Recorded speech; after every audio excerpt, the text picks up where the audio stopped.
Hello everyone, and welcome to the Fictional Vortex. So we are back with an interesting movie on what if Naruto was a king of Yautja clan and become a predator god. But before we start, I just want to remind you to please subscribe to my channel and hit the like button if you enjoy my content. Let's start the story. October 10th was always a night of celebration in the Hidden Leaf Village. It was the anniversary of the Kyuubi's defeat, but there was also those who mourned on this day for the person who defeated the Kyuubi. The fourth Hokage had given his life in order to defeat the beast. But the term defeated was incredibly vague because he only succeeded in sealing it within a small child, and this child was one who was not celebrating or mourning. This child was named Naruto Uzumaki, and the reason he was not celebrating was because he was currently running from a mob of revenge and sake-fueled villagers armed with blunt objects, knowing that the death of the child would release the demon, but that did not stop them from causing the child an extreme amount of pain. Little did the mob as they advanced on the boy not realize that they were being watched themselves. Is this the little human you wanted us to see? Swift Knife, the one being beaten. Though the figures would not have been understood, they were easily legible to each other. Yes, Elder, I feel he has great potential as a hunter, which has been held in great disregard within this village. The now named Swift Knife spoke the word village with disdain. He also seems to have a great power residing within him that does not appear to be his own. It has form, but this power is quite a worry. For every wound it heals, the more his body destroys itself, and this aura it exudes, it is pure evil. This was a third figure, also cloaked, but his eyes appeared on a human spectrum in blue for a mere second before becoming invisible again. That must be the reason they beat him so, out of fear that this power is unleashed. That is no reason, Elder, that is cowardice. To say the many creatures were stunned was an understatement. No one talked back to an elder without severe punishment. Why is it you pursue this matter so strongly? Swift Knife spoke the elder with a warning tone, many punishments filtering through his mind. The boy reminds me of him, Elder. Ah yes, you are right, and if they are relat, he will make a fine hunter indeed, but we have yet to allow another species join our ranks. Perhaps now is the best time to allow it. It was obvious he was gravely considering this decision. Elder, please hurry. The reason for Swift Knife's panic was that while they had been talking, a number of things had happened. First, the villagers had forced the boy into a small corner just out of reach, just in time for a pair of Anbu to arrive and shepherd the villagers back home before any real damage could be done. When all the villagers were gone, the Anbu turned to where Naruto was hiding. Don't worry, Naruto, they are gone. We won't let them kill you. Hesitantly, Naruto did come out before taking the Anbu's hand. Quickly that hand began to crush his in a vice-like grip. That's our job.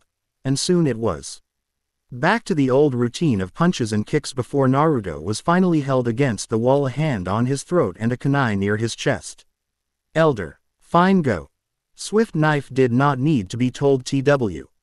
Ice, he already had the first Anbu's head targeted with his plasma caster. A quick flash of blue and the head was gone, the body of the Anbu crumpling down to the ground, letting the unconscious Naruto drive up. But there still remained the Anbu's partner, who, having seen the blast, promptly threw a kunai at the supposed attacker, only for it to bounce off of thin air and fall towards the ground 30 feet below.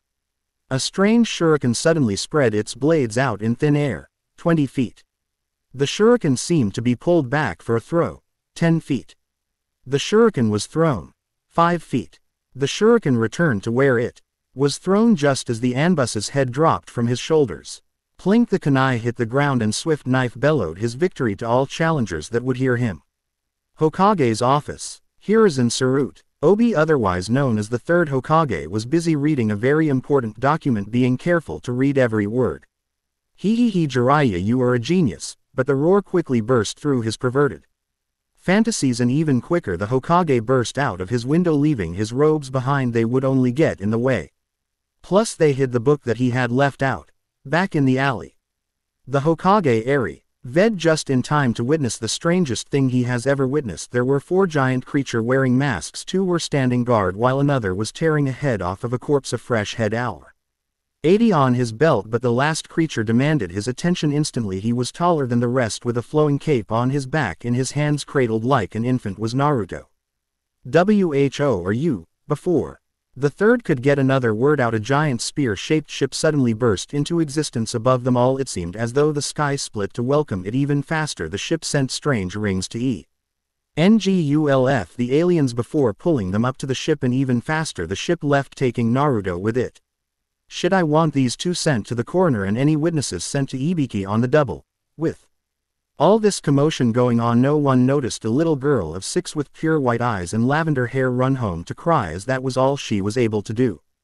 2 hours later, normally the Hokage's desk would be covered with paperwork and utensils, but now those papers were on the floor. The only objects on the desk was 3 sake bottles. 2 were empty and the third was well on its way to being empty, and the Hokage was well on his way to being blackout drunk, his goal. So it was understandable that when the elder of the predators appeared in the Hokage's, he became rather violent without any real threat. "You bastard, how dare you take Naruto? He was the best thing in Fish Village and I won't let you have him." But his slurred rant was interrupted by the alien suddenly grabbing his head by the ear, arcing it from side to side and finally slapping his face on both sides at the same time. Wow, what was that? The elder only held up one finger, throwing him a small device indicating his ear. The third placed it in. "Can you understand me?" "Yes, I can." "Good, now that earlier was an old Yautja clan sobering slap. Whether it is to wake you up or to make you sober, it always works. And surprisingly it did work. All right, now back to my earlier question, why did you take Naruto? This village has abused the poor child for far too long, and we saw that he has great potential as a part of Yautja, and if he accepts our offer, we will teach him our ways. This is quite an honor and we hope he will accept." Sarutobi understood what the elder meant when he talked of abuse, no matter the precautions he took. He needed other ninjas to handle them, and almost every single one wanted to take a swing at him. "I think he would accept the offer for the training, and I will permit you to train him, but on one condition. On a condition that you bring him back to sit the genin exams in 6 years and let him live as a ninja." "Very well, also if you could keep our existence a secret, it would be greatly appreciated." "Well, who would believe this story anyway?" Quote, "Do not worry, my ninja have already been sworn to secrecy. I do not worry about your ninjas, I am a little curious about her." While the elder spoke, he made a few commands on his wristband that projected the image of the indigo-haired girl. That would be Hinata Hyuga. She has a small crush on Naruto. "Does Naruto reciprocate these feelings?" inquired he elder, a small amount of mischief in his voice. "No, he doesn't. The boy is rather dense to those around him. Why? Our training is difficult and he would need some encouragement too." "You plan to threaten her?" The Hokage looked quite intimidating even to a 6'8" alien clad in ancient armor. "No, we won't threaten her, but usually the thought of a beautiful woman waiting at home is a good encouragement for any good warrior. It is a good plan, and I think that if Naruto was aware of Hinata's feelings towards him, he would see her in a new light, and that is where the problem is. Hinata is not very confident. And would have immense trouble confessing to Naruto. Don't worry, I do believe I have a plan for that." "Oh." This sudden exclamation rather surprised the Hokage, as the predator was staring up at all the previous Hokages before he settled on the fourth. "Hokage. This man, he helped us with a bad blood. Pardon. I guess you would say they are the same as your missing nin. In fact, the hunter we sent to save Naruto was saved by this man when a swift knife put thrust a swirling orb of blue light through his chest. Fate does work in mysterious ways, so we are agreed we will allow you to train Naruto for 6 years and will bring him back to become a ninja. Yes, now I must return. I wish you the best of luck and shall see you in 6 years. And with that the elder engaged his cloaking and was gone from Konoha along with Naruto. Naruto woke in one of the strangest places he has ever woken up. In shore, he had woken up in a dumpster or two after a beating and the occasional rooftop as a hiding spot, but here he was strapped down to a table. Everywhere he looked there was metal. But strangest of all were the people, if they could even be called people, was up for debate. In Naruto's mind they were far taller, wore very little, their skin was a pasty yellow, and they were all wearing a different mask on their face, and the way they seemed to speak to each other could not be understood. It was a bunch of clicks, roars and growls that sounded almost primitive to Naruto. But that all changed when an even bigger person walked in. This guy had a huge amount of respect. Each of the creatures in the room bowed to him and he seemed to appraise Naruto, but it was hard to tell as he had a mask on. The big guy gestured to Naruto and barked an order that seemed to say, "Everyone get out," but one stayed behind and pushed a small metallic object none too gently into Naruto's ear before standing beside his leader. "Naruto, are you able to understand me?" Strangely Naruto was able to understand him. He knew he wasn't speaking English, but at the same time it seemed to make perfect sense. I am good. My name is Sabre and this is Swiftkinfe. We are of the Yautja clan and we wish to train you to be like us. I don't even know you people. How can I be sure you are even good fighters? Swift knife pull up recordings logs 6937, 2508 and 1486. They should be appropriate. Hope you aren't squeamish. Naruto wasn't usually squeamish, but the recordings made him quite wary of his captors. The videos each showed quite extraordinary fights. The first showed a single Yautja surrounded by 4 of the largest scorpions he had ever seen. They were even bigger than the Yautja, who only held a spear, but that spear was enough as he jumped, dodged and stabbed till all of the scorpions were dead. The second recording showed 2 of these Yautja, this time standing atop some sort of temple, surrounded this time by strange creatures with long heads that lacked eyes and bodies that seemed to lack skin, and they were fast running at the Yautja duo, only to be hit by either a blue flash of light or a shuriken, and there were a huge amount of these creatures. They tried to overwhelm the duo with numbers only to be beaten back with superior firepower and teamwork until the entire base of the temple was covered with bodies of the serpents. The last video was truly scary, for it did not show any of the creatures, but it did show NJAS running panic clear on their face before the expressions were wiped clean one after the other as they died from nothing, their blood floating in the air before they fell face first. When the last ninja was finished, a resounding roar was heard and a Yautja just seemed to appear as his cloak disengaged. Okay, you guys are good fighters, but why me? Naruto, you have had much the same challenges as we put our younglings through. A test of speed that has been shown thanks to your constant escape from the mobs chasing you. Have passed a test of survival by being able to find food and shelter without help, and you are most certainly brave for constantly challenging those around you to stand in your way as you try to achieve your goal. All of these tests you have passed with flying colors, and we wish to help you achieve your goal. Yahoo! Of course, sure, train me please. What do you need me to do? We must first initiate you, for you see each clan chooses their new brethren every 100 years. Wait, wouldn't you be dead by then? No, our lifespan is far longer than yours. As I was saying, you must be brought before the entire clan, and if they deem you worthy you will be accepted, but if not, then we shall send you back to Earth. All right, where are these brethren of yours? But as Naruto spoke, the room lit up and he suddenly saw just how big a space this was. It was huge, the size of the Hawk Age Tower and almost twice as wide. In every corner there was strange ships, crates and equipment, but what really caught his attention was the Yautjas that stood around him. From what little he could see, being strapped to a table he contend 10, and that was only to his left and right. Now Naruto Uzumaki. In all the confusion, the elder had begun to walk up a flight of steps until he was sitting in a large and sharply cut chair that looked as though it had been broken from glass without enough care to decide on the shape, but enough to make it symmetrical. Do you pledge to defend the Yautja clan with honor? I do. Do you pledge to keep our existence secret? I do. Now Naruto, since you have given us the gift of secrecy and protection, we bestow upon you the gift of assistance. This gift shall Avenues help you in one goal. State that goal and let us know how we can help. My goal is to become the Hokage of my village, and when I do, I will need your help in rounding up all the people who have hurt me so that I can bend them over and make them kiss my ass one cheek at a time. Needless to say, there was an awkward silence after his speech before the entire room was filled to Naruto's translato. With uproarious laughter, all of the Yautja seemed to be trying to keep their sides from splitting as they laughed, but from what Naruto could see, one wasn't laughing. He was to the elder's right and he was imposing, taller than the others, by far more muscled, and his mask had what appeared to be a snake's jaw attached around the mouthpiece, giving him a smile that was sadistic and permanent. Well, Naruto, that is quite a goal. Now, does anyone object to this initiation? In an instant the Yautja with the snake mouth had raised his arm. Sharp sword. What is it? Brother, I think this is ridiculous. Ns cannot match our strength and have lost all sense of honor, and this boy with his pet inside him is no different. Sharpsword, this boy may yet be different, and we shall not judge him by the very same reason the humans harm him.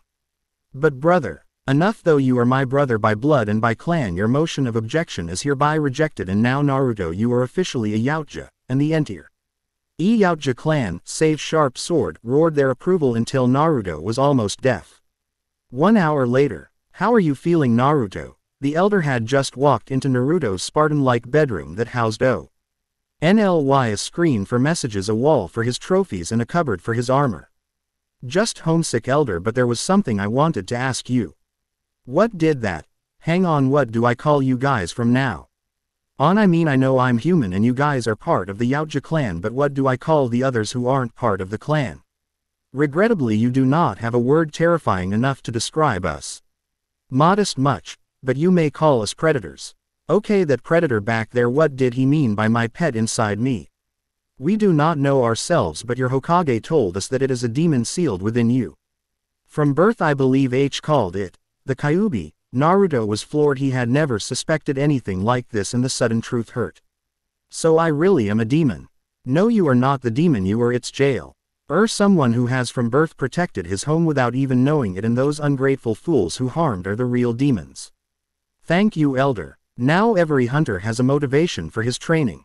Whether it is to stay alive or to see another sunrise on Antigua Prime, and I believe I have found you motivation with that. The screen came to life to show the picture of Hinata. You bastard, are you rating that if I don't do the training you will hurt her?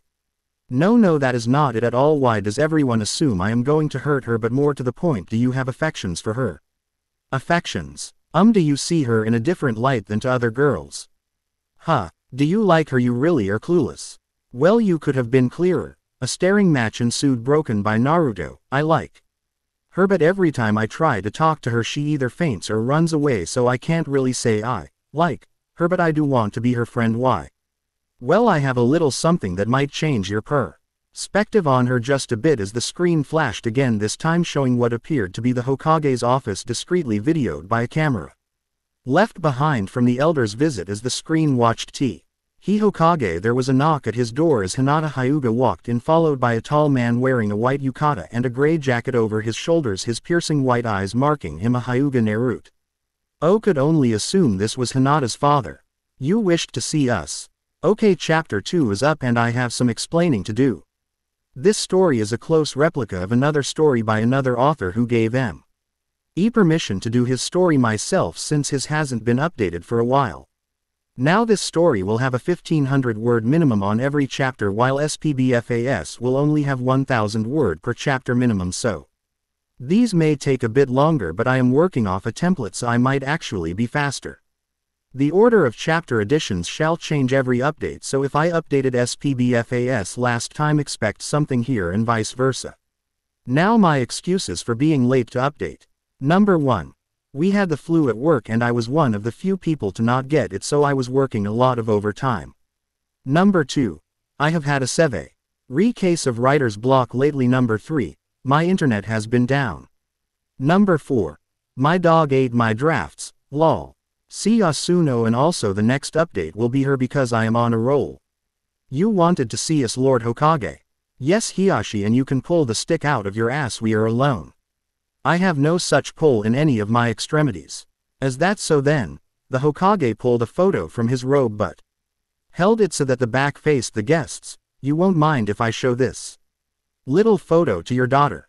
Hinata could only see on the back the words, graduation party Hiyashi. Hiyashi seemed to turn pale as his eyes, but kept up his cool demeanor. You're bluffing. But the Hokage had already started to turn the photo around before the great lord of the Hyugas, who expected respect with every step he took, suddenly wrapped himself around the Hokage's legs with tears in his eyes. No, please don't show her, it's too embarrassing. But he soon realized his mistake as the photo slipped from the Hokage's hand right in front of Hinata to show a smiling young man with unruly black hair, pale eyes, and a strong resemblance to Neji, with his arm draped across the shoulder of another young man easily recognizable as the fourth Hokage. Each of them had a sake cup in their hand and a wide smile on their face. What's embarrassing about this father? That was a dirty trick, Lord Hokage.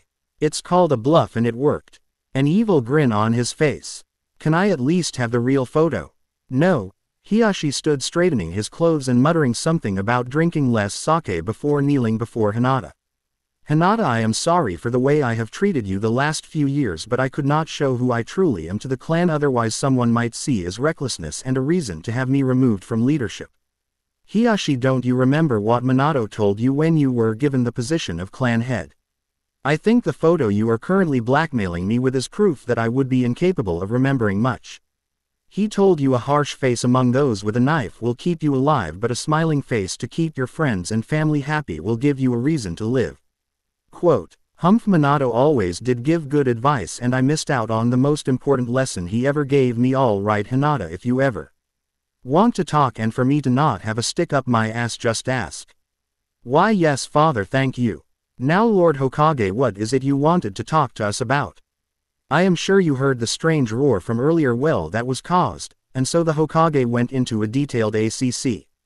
Out of the night's events at the end, both Hyugas were wide-eyed and open-mouthed. Of course the Hokage omitted the mentioning of Hinata's possible role of encouragement for Naruto. Now Naruto will be returning in 6 years, as the leader explained to me in the alley. No Lord Hokage, the leader left before Hinata attempted to pass her disagreement as a cough, but neither ninja were fooled. Don't worry Hinata, we both know about your many hours of following Naruto around, but tell us, why do you do it? What makes Naruto special? Naruto is one of the kindest boys I know, if not the kindest. I remember one time he helped me. Flashback 4 months. A little Hinata Hyuga was sitting in the playground, all the other kids keeping their distance from the girl, not taking the chance she wasn't the stereotypical Hyuga with a stick up her ass, but 3 10-year-old boys decided she was. Well, if it isn't the perfect Hyuga princess. Hinata knew these boys, they would always follow her and tease her. Oh, maybe not so perfect, boss. This kid will now be referred to as lackey number 1. Why is that? Well, boss, spoke up the last in the trio, who shall be lackey number 2 inches. Apparently the perfect princess got herself captured by an enemy ninja right in her own home. Yeah, lackey number 1 inch and her dad had to save her. Maybe she isn't so perfect after all. Hinata could feel her face eating up and her eyes beginning to water, but the boys weren't finished. You know, I heard that rumor too, but I heard something really juicy along with it. Apparently the kidnapper was an envoy from ROCK village, and since he was killed, the Hyuga had to kill her uncle to make them happy. The boss knew this would get her going, and it certainly did, as the unshed tears began to flow like a river. Why? Oh, you know, maybe your father should run away while he has the chance. After all, those around you seem to die. You're right, boss. After all, her uncle died because of her screw up, and even her mother was affected by her curse. Yeah, she isn't a perfect princess, she is only a cursed princess. Cursed princess. Cursed princess. And the boys continued the chant of insults even as Hinata wept from bearing her mother lying in her bed having trouble breathing from her sickness, and the chant would have kept going too if not for lackey number 2 being punched with a solid right hook, effectively knocking him out. Leave her alone, you little pricks. The right hook belonged to a small blonde-haired boy in a black top and orange pants who had quite the angry look on his face. Oh, you are dead, punk. And so a scuffle between the boy and the remaining bullies ensued, which only ended when the hero was grabbed in and sloppy arm lock by lackey number 1, which was used by the boy to pull him overhead. Right on top of his boss. The evidence that this kid a stronger fighter than the bullies convinced the boss ordered a full retreat. He needn't have to, as his lackeys were already gone crying for their Amis. As soon as they were out of sight, the mystery boy fell back exhausted. Are you all right? I should be asking you that. Those were some pretty harsh words. Worst part is they were true. Quote, no they weren't. Don't let that get in our head. What rank was the envoy? Jonin. So you couldn't stop him no matter what you do. No one at our age can beat a Jonin. And how did your mother die?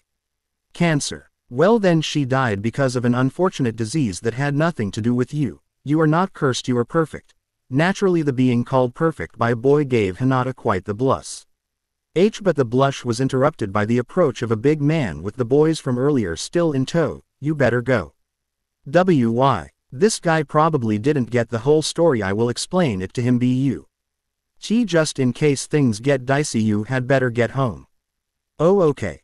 As she got up to leave, she knew that if she didn't get his name she would regret it forever, so her stutter even more evident thanks to her nerves. She asked, what's why your NNN name? Naruto Uzumaki. And you? Hinata Hyuga. And so she went to the edge of the clearing because the man coming towards Naruto seemed to be angry for more than just his son's humiliation, and it was incredibly obvious.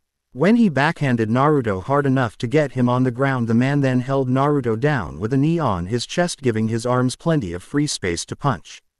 And punch he did, as for 10 minutes he continuously punched Naruto, a stream of insults flowing non-stop, all of them vaguely describing Naruto as a demon. Hinata did not care now why the man was hurting him so, but one thing was certain: she needed to know who this boy really was. End flashback. Hinata had on her face that faraway look, and Sarutobi saw his chance. So you would say you love him? And before Hinata could properly think a coherent thought about Naruto, she answered yes. Realizing what she had just said, she promptly turned red, then scarlet, then back to red before finishing in a nice fuchsia, and the constant changing of blood pressure promptly caused her to faint. You will have to train her in private to deal with this Hiyashi if she has trouble admitting it here. Imagine what it would be like if she actually confessed to Naruto. Now that would be funny, plus I have 6 years so it can't be too hard. I just hope that Naruto will be alright. He will be fine. And so after a few more minutes of idle banter and one more unsuccessful attempt at begging for the mysterious picture, the Hyugas returned home, leaving the Hokage to work the night away. Bah! CK in the Predator ship. Naruto was to say the least shocked after having watched the recording. Are you crying? The leader asked after seeing that Naruto was indeed crying. Of course not. Naruto rubbed furiously at his eye, only for the tears to fall faster. I guess I just always tried to make everyone in the village love me, and I ignored the one person in the village who did love me. Shows how smart I am. Then you will just have to make it up to her when you get back. Yeah, I will be strong for her, thank you, elder. That night many saw a strange blue comet flash across the sky, but only 3 knew what it really was. 6 years later, Hokage office. As the third Hokage sat watching the sky, he reminisced all the things that had seemed to go missing from the village in Naruto's absence. It was quiet. The village was relaxed, but as he watched the sky he saw that same blue flash from 6 years ago. He knew things were going to get very, very lively around here, but he didn't care. He just grabbed his hat and headed towards the village gates. Predator ship. As he watched the planet beneath him rotate, Naruto couldn't help but feel oddly insignificant compared to it. No matter how hard he tried, he would never be able to match its strength. It was an almost humbling feeling. It's almost time, shortstuff. And so a humbling feeling was interrupted by an annoyed feeling as Naruto once listened to his clan brother's pet name for him. Come on, Swift-Knife, you know you are supposed to call me Red Blade. After all, I passed the trials and have been given my official Yautja name. Yeah, I know, but you will always be my little shortstuff. Naruto was peeved ever since he had arrived at the ship. Swift-Knife always made fun of him, especially his diminutive size compared to his clan brothers, but at the same time he always watched out for Naruto and made sure the other predators treated him with the respect he deserved, and even with the difference in species and age they both thought of each other as brothers closer than blood. Now remember, Naruto, you are still going to have me around as well as 2 other Yautja, just in case you run into trouble. You mean if I run into a certain sword that is sharp? In keeping with the clan tradition, Naruto had not outright spoken the bad blood's name. Naruto, remember, he always was delusional and disrespected the true traditions. But I see, and help feel that he would still be here if not for me. And that would be bad. He believed in ruling the weak and eventually would have brought his delusion to fruition if his hatred of you did not force him away. Naruto still remembered the night well, the night he had realized how different he really was from his brothers. Flashback. A small Naruto was lying in the bed, his prone shape outly kned by the sheets that covered his small frame, and little did the boy know who was watching him. It was the predator from before, the one who was called Sharpsword. He watched the covers with contempt. Such a small, weak frame, such a pathetic creature could not hope to match swords with a real Yautja. But then again, he would never get that chance as he extended his wrist blades to their maximum length. And stabbed the prone figure right through until it hit the underside of the bed with a resounding clang, but Sharpsword was not concerned with the noise that had surely roused a few of his brothers. It was the lack of blood. Even if Sharpsword had hit the heart and stopped any sort of heartbeat, there would still be a small amount leaking out. But all that came was a puff of feathers. How was it? Naruto had woken up. Even though he knew he was surrounded by allies, he could not let habits die hard, so he had placed his pillow under the covers and hid in the cupboard. This was his oldest trick, but always his favorite, since the ninja would just stab and run, hoping not to get caught by any Anbu in the area. But a predator was different. He knew all the hiding spots in every room on this ship, and There was only one where Naruto could be, so Sharpsword ripped the doors to the cupboard off the hinges to show Naruto.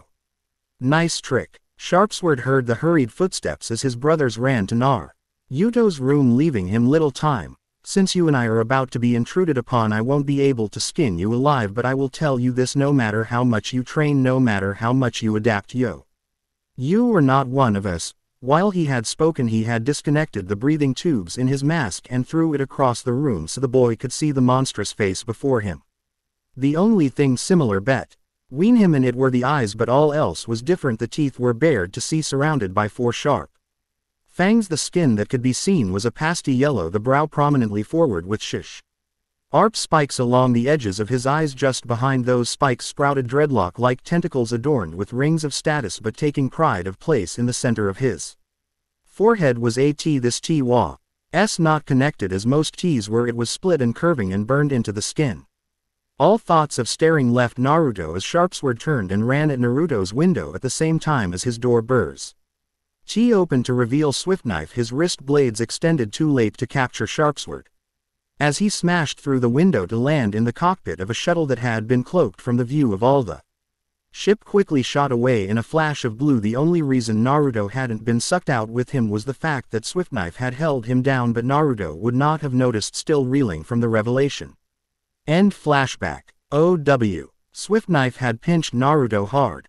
What was that for? You told me to not let you think about him, so I stopped you thinking about him. I meant shake my should. And say, don't think about him, not pinch my arm with those pincers you call hands. Well then, fine, your majesty, and just so you know, sir, we have arrived at your transportation. And Naruto turned to see the one transport he hated most. No, Swiften Ife put me down. Despite the 6 years of training Naruto had received, he could not yet beat Swiftknife in a grappling contest, so when his brother had suddenly picked him up under his arm like a package to be delivered, he could not do anything about it. But that would not be a problem, as he was suddenly placed unceremoniously inside a pod that say meant to be made for one thing only, dropping, and so hatch closed. Passenger inside Naruto was sent back to Earth. On the ground, the third Hokage felt more than heard Naruto's arrival, thanks to the great vibrations, but the boy was easily located by the giant crater his vehicle had left behind, and as the hatch opened, Hiruzen could not wait to hear sweet little Naruto and his even sweeter voice. Damn it, Swiften Ife, next chance I get I am ripping your mask off and shoving it so far up your ass that your skull will be protecting it. Yep, sweet as always. Naruto suddenly rose from the vehicle, almost ghost-like, but what wasn't ghost-like was his sudden trip and fall from the pod, leaving the Hokage wondering if they had taught him anything.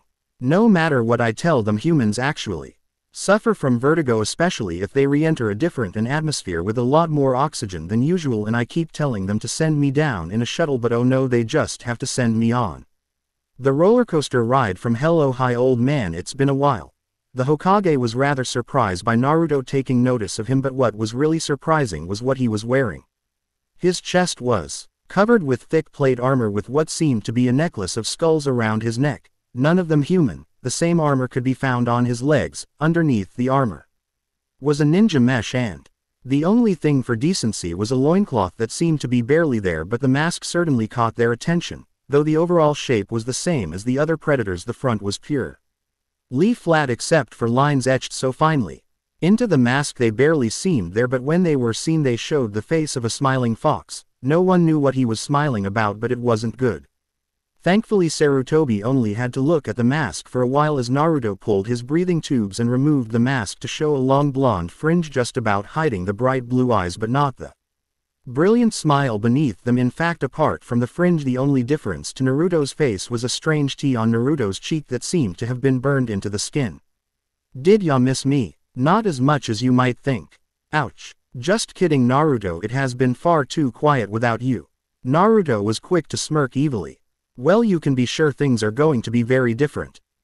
Go slow, Naruto eased them into it. Don't worry old man, all I am going to do is a little paint and maybe a few pills here and there, nothing too big. And the Lord Hokage believed him as he led him back towards the village. How wrong he was. Hinata Hyuga was watching the sky in the backyard of the Hyuga Manor when the blue streak from 6 years ago passed right overhead. And so the blonde knight returned to claim his princess. Hinata turned to see her father, the stoic mask gone. I hope he takes notice this time around. How could he not? Hiyashi thought as he observed his daughter sliding down from her perch. Hinata was clad in her daily attire, namely a bearskin tight backless and sleeveless shirt completely black with black jean shorts, a kunai holster on her right thigh above metal knee guards just above a pair of ninja shoes. But it wasn't just her clothes that had changed. She had developed a body that was most definitely not appropriate for a 12-year-old. Hiyashi had caught one too many boys from the Ninja Academy sneaking peeks at her and looking away when they saw the Lord of the Hyugas glaring at them with a look that could kill, and this body was not only good at catching the eyes of these boys, it was good for kicking their asses with. In the 6 years since Naruto had left, Hinata had done a U-turn in her training, going from the meek and innocent little girl to a little banshee, who was quickly advancing towards top girl in the academy. She had almost beaten Neji in a spar earlier in the week but wasn't quite strong enough to beat him yet, but she was well on her way. Her confidence had certainly returned since her stutter was now non-existent and she had not twiddled her fingers in years. I just doubt I could take it if he didn't. And the confidence was slipping now of all times. Sweetheart, if he doesn't notice you he will be blind, and I am sure he cares about you. After all, very few people ever cared for him, but you did, so trust him and I am sure he won't let you down. Now come on, it's time for bed. Hiyashi had done his job well. Hinata was reassured and headed toward her room, but not before giving her father a tight hug. Thus ends a perfect father-daughter moment. If it wasn't for the pale eyes that watched the pair or the dark mind that worked behind them. Naruto stood atop the Hyuga manor admiring his handiwork of the Hokage monuments. None of the faces were changed, but to the right of the fourth Hokage was a painted and crudely drawn Naruto with his trademark grin, the words, "Coming soon," written above it. Of course many people will have little time to admire them, since all the people who had abused Naruto would find their water spiked and not with alcohol. The pills that Naruto had told the Hokage about would cause a bout of diarrhea that would put all others to shame. Little will the people realize that their plumbing has been rigged with motion sensors which will first sense them entering the toilet, but when they try to go out, the toilets and all of its previous contents would shoot right back at the hapless victim. Nothing too serious. And who might you be, young man? Naruto had been so busy envisioning stone faces and regurgitating toilets that he had not noticed a stern-looking man with long black hair, white eyes and the chiseled looks of a clan elder. Naruto quickly recognized him as Hiyashi Hyuga, Hinata's father. Just perfect. He is trying to surprise his hopeful girlfriend romantically and he gets caught by the father. Just perfect. Luckily he knew Hiyashi was quite laid back, as shown when he removed a roof tile to reveal 2 bottles of sake and a cup which went unused as he sculled at least half in one go. I'm Naruto Uzumaki. Yes, my daughter Schneid White. Do not drink half a sake bottle in 2 seconds. Lesson learned. Well, I ask you, what the bloody hell ish wrong with my family? Okay, awkward question that could very well earn him a smack from a clan that is known by killing with a smack. Well, I'll tell you what the hell's wrong with my family. They only care about getting their pathetic shtick filled ash on the head sheet that I don't even want. And how do they plan to do that? Well, just read this and everything will be clear. Sure enough, he held out a form whose top read, "Arranged marriage notice." Stapled to the top was a napkin with writing on it. As Naruto read and his mouth dropped, Hiyashi replayed in his head last afternoon's disastrous meeting. Flashback. What was that? Hiyashi was sitting at the head of his clan's table surrounded by the clan elders. Usually he would have kept a stoic mask in front of these people, but he had not been able to keep it on after what he had been told. I protest, this marriage was arranged behind my back without my approval and so cannot ensue. That is where you are wrong, Hiyashi.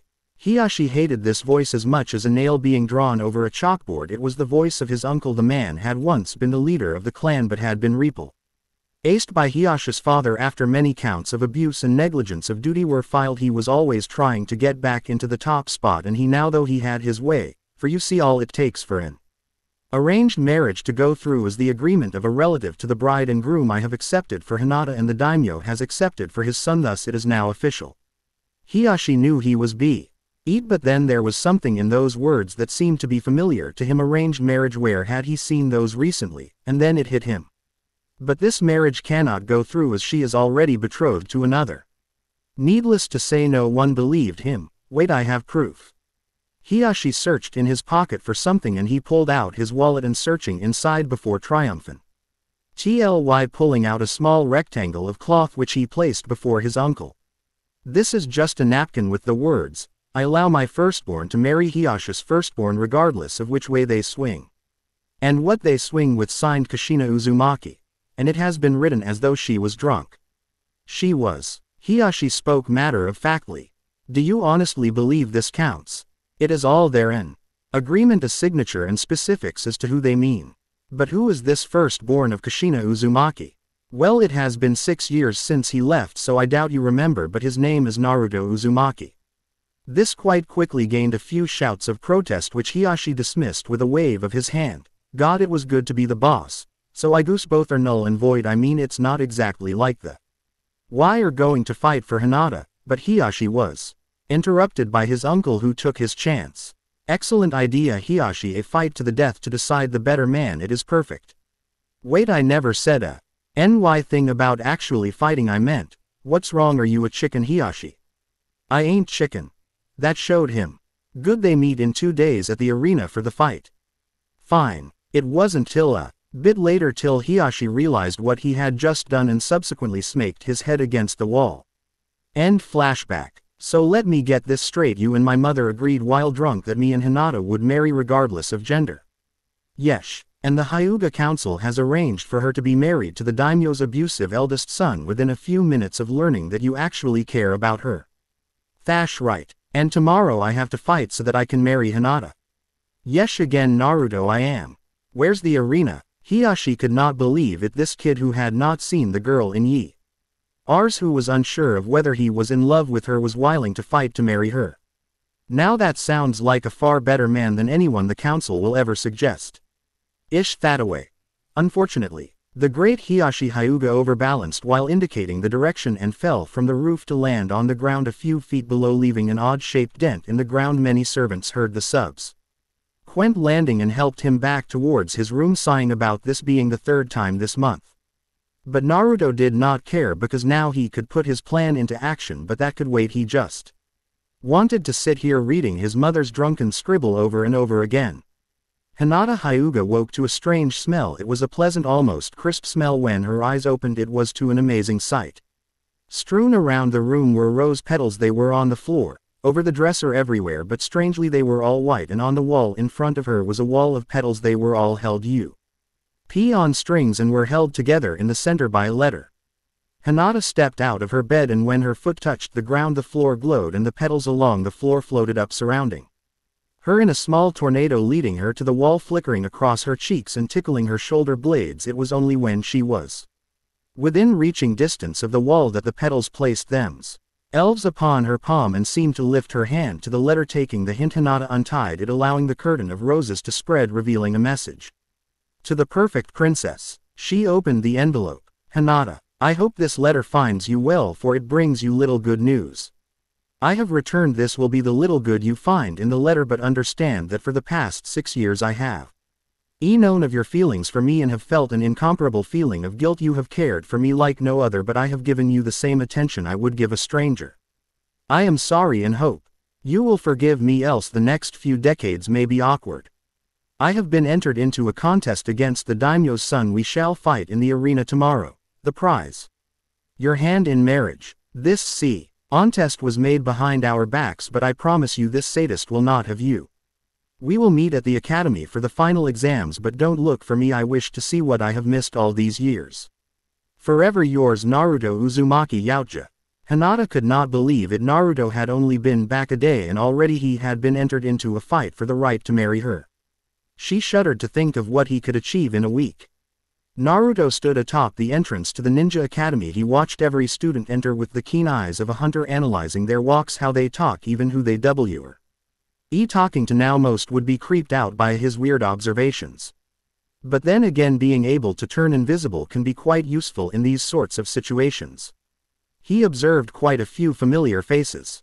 Choji was stuffing his face even after 6 years. Shikamaru was walking beside him with a yawn not far away.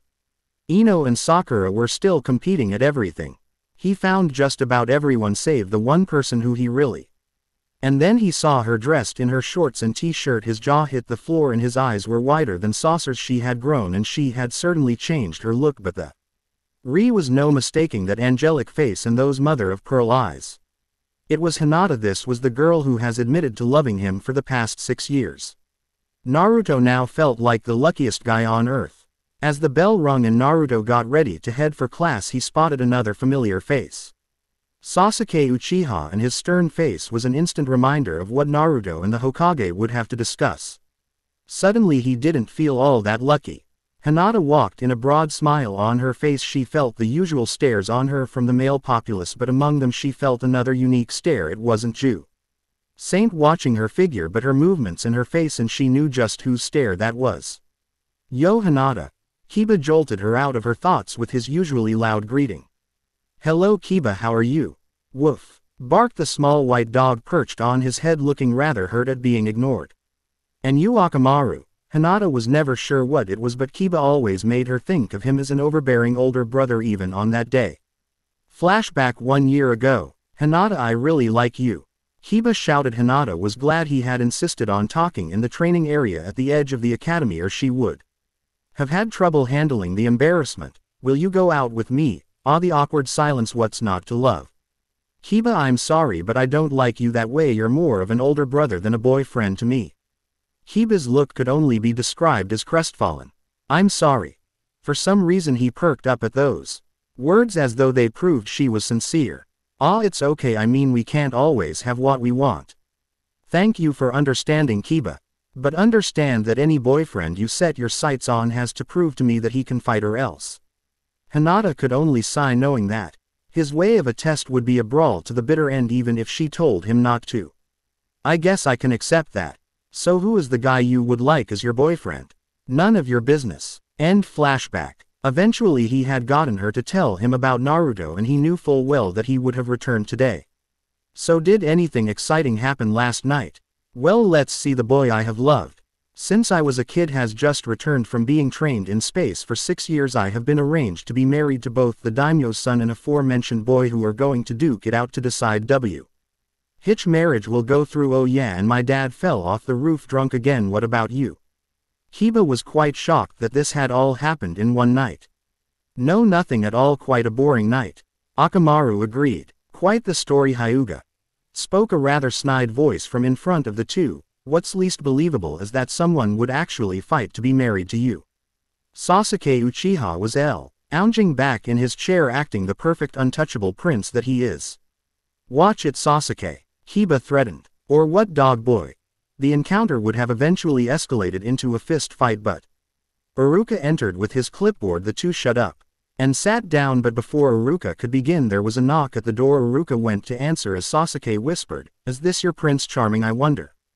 But when Iruka opened the door, it was to an empty hallway. Hinata was crestfallen and Sasuke was ready with his insults. "Like I said, just a story. I mean, who would want to marry an ugly stick like?" Thwack! Before he could finish his sentence, Sasuke found a ceremonial dagger straight in front of his eyes, quivering from the force at which it had been thrown. But when Sasuke turned to where the dagger was supposedly thrown, all he saw was the wall. "Let me make this clear," a voice boomed.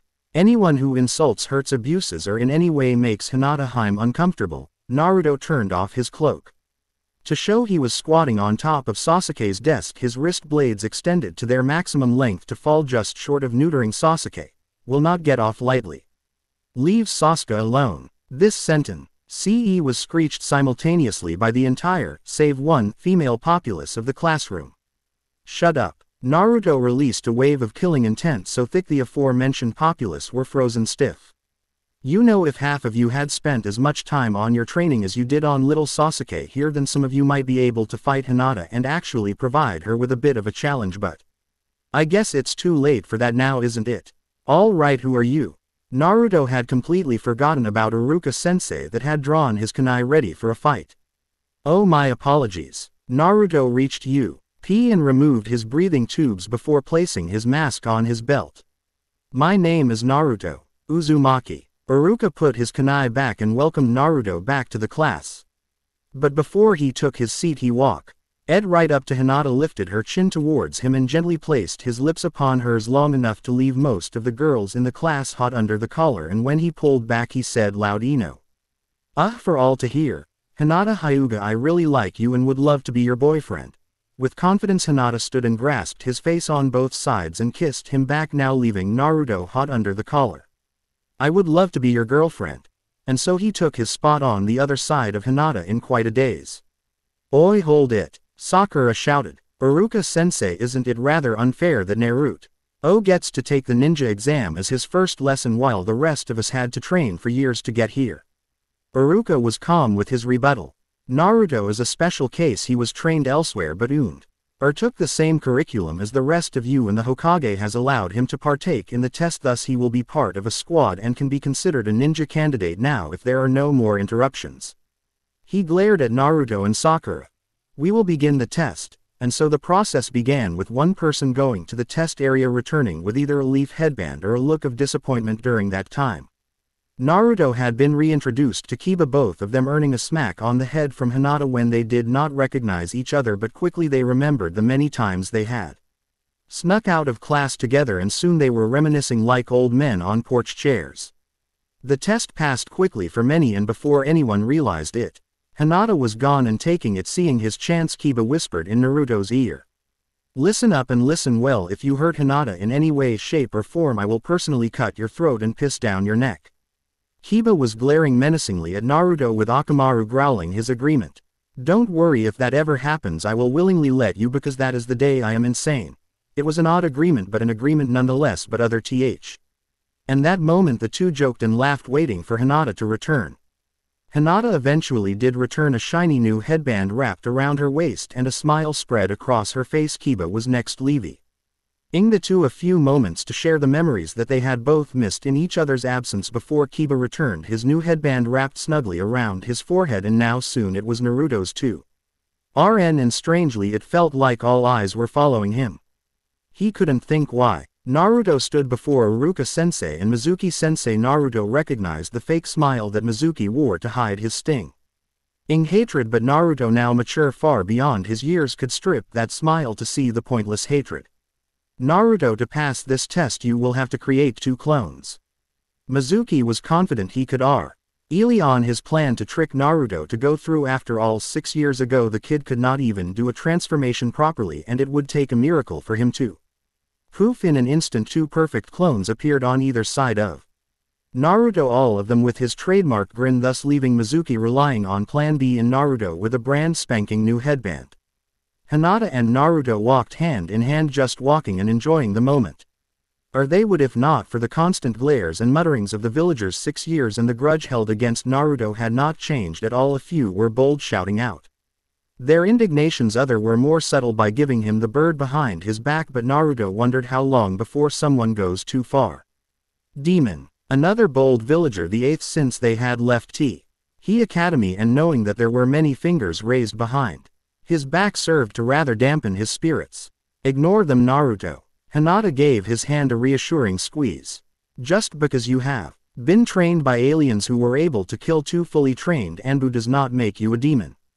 Naruto realized something. You don't know. Know what? Hinata asked, confused, and Naruto knew that she did not know about the Kyuubi. He had a choice: tell her about the beast and risk losing her love, or lie to her and no. Already he knew his answer: to lie to a woman was not the way of the Yautja.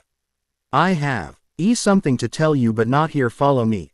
He jumped away, letting go of her hand. It was quite a few minutes before he finally stopped in the middle of an alley, one that Hinata had visited many times. This alley was the place that my brothers saved me. You were right over there. He pointed to the very spot she had been watching from. Watching as those guys beat me, with that same look of confusion you had when we first met.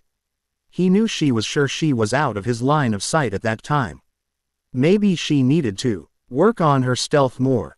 You were the first person to watch without a look of hatred towards me. I think that was the first time that I really thought I had a friend, and now I may just lose you. Naruto, what's going on? Hinata was scared and backed away a step. 12 years ago, the Kyuubi attacked the village. Now most kids were told that it was killed. This was a lie.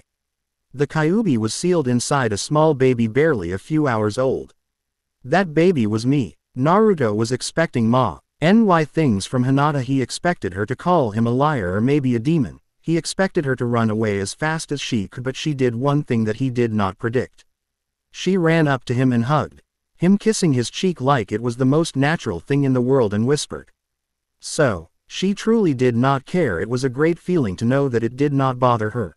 In my eyes, that just makes you even more amazing. Thank you, Hinata. And all too soon his wrist blade told him what time it was. Damn, I'm sorry, Hinata, there is something I have to take care of, but I promise to be back as soon as I can. Giving her a quick kiss on the lips, he jumped away towards the Hokage Tower. When Sarutobi had sat down in his desk chair, he had not expected many things to happen besides his secretary Ning more paperwork, and the last thing he expected was to find Naruto sitting across from him. What is it, Naruto? You seem troubled. Indeed he did. He almost seemed sickened to look at the old man. We need to talk. What about Itachi Uchiha? Naruto walked out of the Hokage Tower resisting the urge to puke. At first the reason for his urge was from what he had learned in the tower, but as he stepped out the wind shifted and he had another reason to vomit. From the looks of things, all the people that Naruto had got revenge on had gotten wind of Naruto being in the Hokage Tower, and luckily Naruto was downwind of them, so he had an early warning of the mob coming after him, so he did what any sane person with a mob stinking of shit would do. He ran like hell. Eventually he found himself on the outskirts of the village. Before he could breathe fresh air again, he realized he was standing by an old hut, and he also noticed that the stars were coming out, and he was about to head back home when Naruto noticed something. Or more specifically, someone. It was Mizuki. He was kitted out for war, 3 giant shuriken on his back and a giant scroll the size of Naruto in his arms, but he wasn't alone. With him was a man much younger than him but exuded a far more superior presence. His cheeks were sunk inwards like his father's, and his hair was as deep black as his father's as well. But what solidified the identity were the 2 wedding rings he wore around his neck on a chain like trophies. This was Iruka Senkashi, the Fire Daimyo's son and Naruto's opponent for tomorrow. Then it is agreed. He even had that slimy voice all corrupt politicians seem to have. I provide safe passage out of fire country. You deliver the scroll of sealing to Orochimaru, and we both share the rewards he will most certainly provide, including a full induction as a sound shinobi. Deal. He held out his hand. Deal. Mizuki gripped his hand firmly, taking from it another scroll, this one far smaller. Inside Mizuki would most likely find border papers. Still sure you won't come with me now? It's not a question on if I want or not. My father arranged a fight for the right of marriage to some Hyuga whore, and if I don't attend, he will probably lock the country down before we are even close to the border. But still, having one night as husband and wife can't be too bad. For me at least. The 2 exchanged a few pleasantries before heading in separate directions, Mizuki for the border and Iruka for the village. Naruto wanted to rip both their heads off, and he knew he would get the rotten kid tomorrow, but for now there was Mizuki. It had finally happened. Mizuki had broken free of that pathetic village. He was on his way to Lord Orochimaru. He was on his way to power. But these dreams of strength were cut short.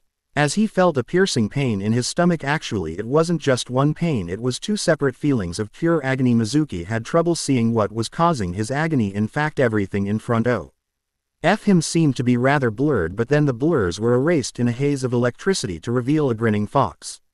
And Mizuki knew he was in trouble. The next day, the stadium was filled to breaking point. Everyone was anxious to see the demon child get his ass kicked by the daimyo's son. Only a select few knew whose posterior would get the real bruising, but right now those select few were worried. For Naruto was quite late. This brought a myriad of different thoughts to many different people. Looks like an easy win for me, but by the look the prize is giving me, she will be a difficult wife. Good, I love a fighter. Hinata did not like the look Iruka was giving her one bit, and she couldn't help but feel her resolve waver under his stare, but her doubts were washed away as the entire arena, with its whisperings, mutterings and chatterings, was drowned out by a thunderous roar the likes of which the Leaf Village hadn't heard for 6 years. The roar was a challenge to those who would fight Aga, inst the roar's owner, and a warning to those that won't. Unfortunately, it was only a recording, and for Naruto that was disappointing, but it would suffice as he dropped his cloak to reveal him standing right where he was supposed to be, in full armor and weapons, making for an impressive sight. As Naruto removed his mask, the villagers seemed to snap out of a trance and began their taunts, jeers and boos. But Naruto just ignored them so he could blow a kiss to Hinata. Stop flirting with the prize, moron. Naruto hated this kid already. Hinata is not a prize, she is a human being and she will never belong to you. Wait a minute, he is wearing futuristic armor and weapons, how can I be expected to match that? The civilian population shouted their agreement while the ninja population only shook the head in disgust that a Chunin didn't know the basics of being a ninja, namely the fact that eventually you will meet someone with superior technology than you, but you must still overcome it. Many were surprised when Naruto without protest removed his mask and allowed it to drop to the ground before moving on to the wrist blades. We Yautja when challenged one-on-one will reduce ourselves so we re-equal to our opponent lest we lose our honor. Thank you for reminding me. As the wrist blades dropped, everyone in the arena could have sworn the earth shook just a little, and when the chest piece dropped, the arena trembled under the force of the impact and the armor sank into the ground to a depth of at least a foot before it stopped. Yautja was the first to recover from the shock and said what everyone else was thinking. What the hell? Naruto looked at Yautja, to the armor and back to Yautja. Weighted clothes. He said it in the perfect, can't you tell, kind of voice that a certain SP and ex-wearing ninja would call unyouthfully hip.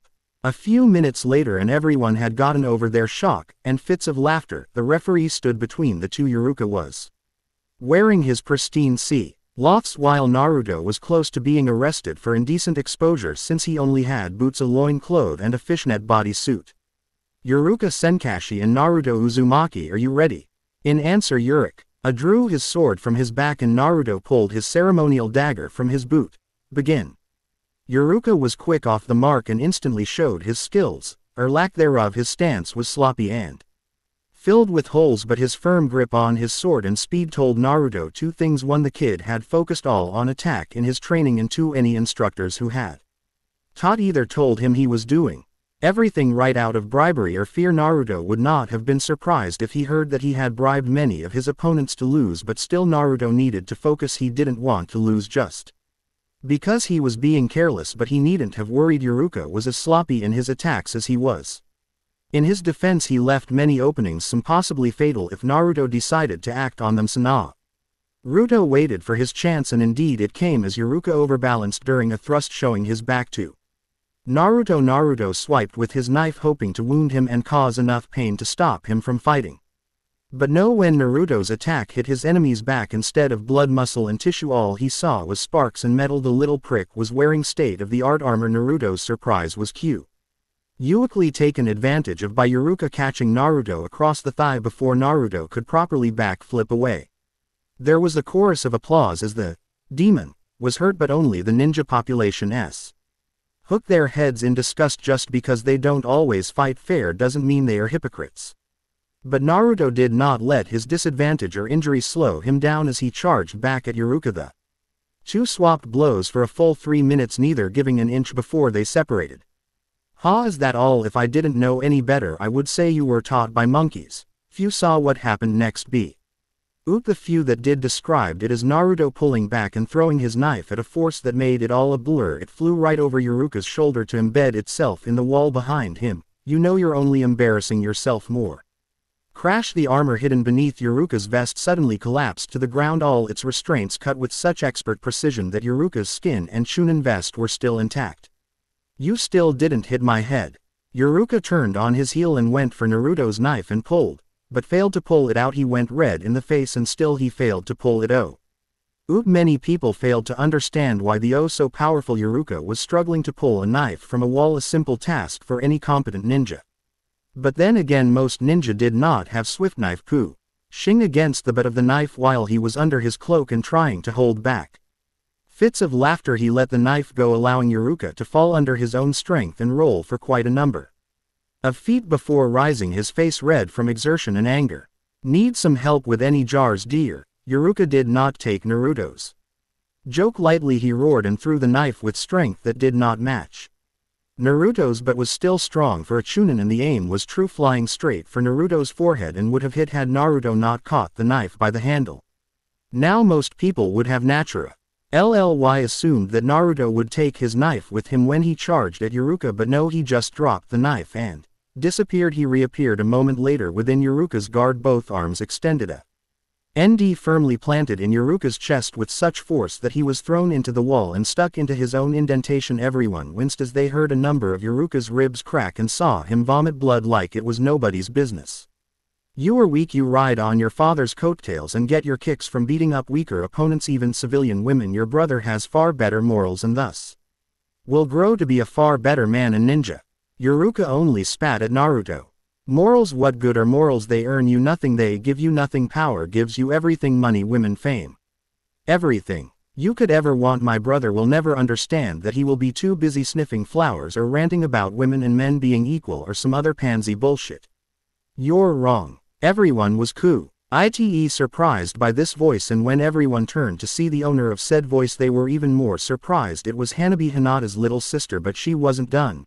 Kuju is a real man rather than you limp-dicked asshole. Hanabi suddenly realized what she had just said and had turned a deep shade of scarlet to match the little boy sitting beside the daimyo. Said daimyo was currently sharing a knowing look with Hiyashi Hyuga. Like sister, both of them know the only way they will have power is if they whore themselves off too. But Yaruka got no further as Naruto delivered a crushing blow to his throat, forcing him even further back into the wall, but he did not lower his leg or even remove it from his neck. So you think Hinata doesn't have any power? Why don't we prove him wrong? Hinata. She obviously agreed, leaping from the stands with a graceful flip, landing in a crouch. Her Byakugan active, she walked till she was right in front of Yaruka in her clan's famous stank. Yaruka tried to struggle, but Naruto kept his foot firmly pressed against his throat even as Hinata started attacking. 8 trigrams, 64 palms. 2 palms. 4 palms. 8 palms. 16 palms. 32 palms. After she finished the 30-second hit, she suddenly changed her aim. She was aiming for him. 64 palms. Many men in the audience suddenly looked away and shifted uncomfortably from sympathy. Pain. Even Naruto cringed slightly when Hinata finished. He removed his foot and walked up to Hinata. You don't hesitate, I like that. He kissed her cheek. Well, it was still difficult to do. You don't need to show sympathy to someone like him. But Hinata ignored him. It was such a small target after all. Ever heard of the term, kick a man when he's down? Oh, if you insist. She kicked Yaruka in the ribs. Iciting just the slightest groan. Naruto only turned to the daimyo so he didn't cause the poor man at Hinata's feet any unintentional pain. My lord, my people have a custom of taking trophies. Only opponents we defeat. Normally I would ask for a head, but I am sure an ear or even a finger shall suffice.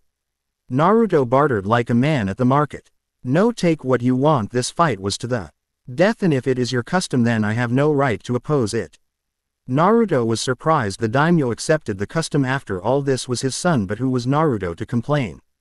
Thank you, my lord. Naruto took his wrist blades and reattached them before dragging Yaruka into the middle of the arena and extending his wrist blades. He heard Yaruka give a pathetic squeak of fear, but Naruto did not let that stop him as he thrust the blades through the monk's neck before pulling with all his might, ignoring the looks of horror on the villagers' faces and the horrible squelching sound as the skin and muse tore. Releasing the head, Naruto typed in a command in his wrist blades, and a recording of a predator roaring his strength to the heavens played out as Naruto held the head up towards the sky, adding his own roar to the mix. Hinata impressed herself. She did not feel sickened in the slightest by what her boyfriend had just did, but instead ran up and kissed him flush on the mouth. Now most would exp court that since Naruto was the hero of the story and had just killed an evil plaguing the land, no one would be surprised if he received a round of applause, but instead the only applause he got was a tearing of claps from the ninja population he had impressed with his skills, which was quickly drowned by the roars of anger by the civilian population. All of them were screaming for blood, but they were soon silenced by a resounding voice. Enough. Everyone fell silent as the daimyo commanded. This boy has done nothing wrong. He was challenged to a fight to the death, thus he had the right to kill my son's status or not, and if I hear anyone has harmed Naruto for this fight and its result, those culprits shall be dealt with personally by me. Now Naruto Uzumaki, as you are the winner of the fight, I have little gift for you. He threw with quite a bit of skill a small box. It landed right in Naruto's hand, and when he opened it he saw a small silver band with the purest diamond anyone had ever seen. TTING on the top. It was an engagement ring. Naruto knew in an instant what to do. He got down on one knee, held the box to Hinata and asked, Hinata, will you marry me? Yes.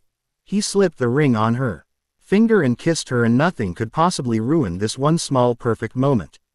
Not even Hanabi carrying on about cooties. Naruto was walking on a high. He had a beautiful fiancée on his arm, a saint friend by his side, and a brand new trophy head on his belt. What could be better? He was receiving glares from the villagers, but now they were smart enough to know insulting him would be a very bad idea. You know, Naruto, if you keep grinning like that the wind will change. Would that be so bad? A scolding was well on its way, but they were distracted by a pair of women walking towards them. EY drew the eyes of the men with their beauty and the women for the gossip they could bring.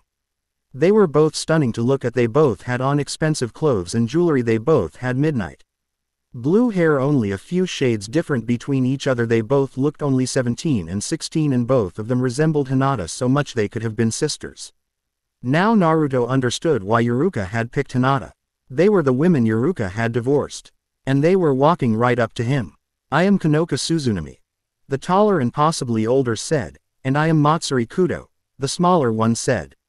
Are you Naruto Uzumaki? Yes. The two women surprised Naruto by enveloping him in a two-way hug that almost squeezed the life out of him, crying out thank yous. Naruto turned blue from lack of oxygen. Before the women realized where they were and regained their composure. We wish to thank you for what you have done. I know it sounds horrible, but he truly was a cruel man. Konoka spoke. The only reason we even stayed with him is because he kept saying, if you don't stay I will just find a different bitch. Could you live with yourself knowing that someone else is shouldering the pain you couldn't? We both gave in eventually, but thanks to you we don't need to worry. The two bowed low before him. If there is any way we could possibly reward you, please let us know. The fire daimyo was generous to us when we left his son. It's all right, after all I got the best reward anyone could possibly receive. He kissed Hinata on the cheek. The three exchanged a few pleasantries with the women, telling him once more just how much the two were indebted to him before heading off. Oh, better go and clean up my apartment. Having not been there in years, I would hate to imagine the state of it. Hinata and Kiba suddenly stopped walking and exchanged a sudden look of knowledge. What's wrong? Naruto kept on walking. He was just around the corner of his home.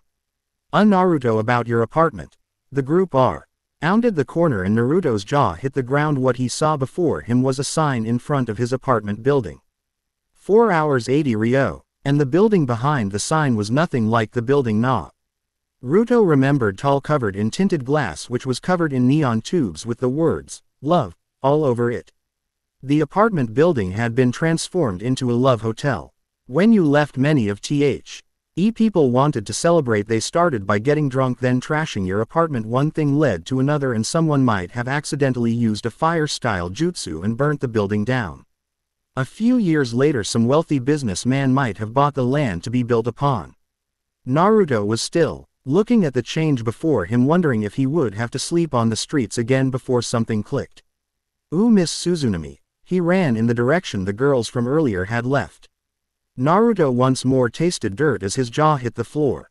Before him stood a large house mansion. It had a small pond out back, 5 guest bedrooms as well as a master bedroom. Naruto suspected that to fill any baths in the house he would have to dry out a village well or two, in the dojo behind it was said to be filled to the brim with every kind of practice weapon, fake enemy, and could withstand a small hurricane suddenly starting up in the middle.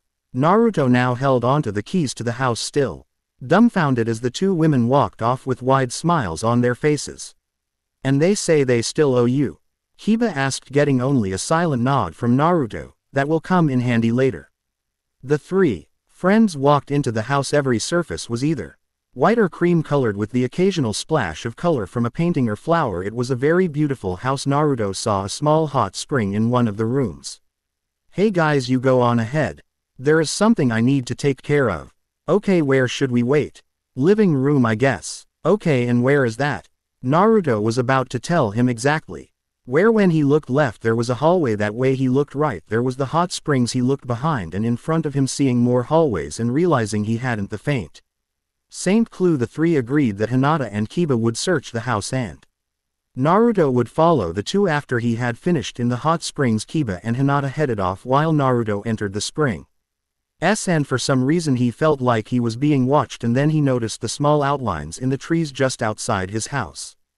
He recognized the silhouettes as Sakura and Ino. They had probably go TTEN curious during the match and decided to follow him and find out something to tell the other kunoichi so they could gossip the night away. Well, if they wanted info, they were about to get a book's worth.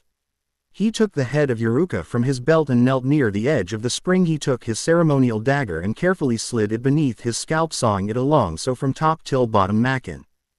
A perfect strip of flesh and muscle, leaving only a slightly stained circle of bone. He moved on to the next strip. He proceeded to take strips of flesh from the skull. It was a bare skull with only a few small pieces of muscle left. Naruto moved on to the spine, griping it at its joint in the skull, pulling and pulling until he heard the snap telling him the joint had been separated.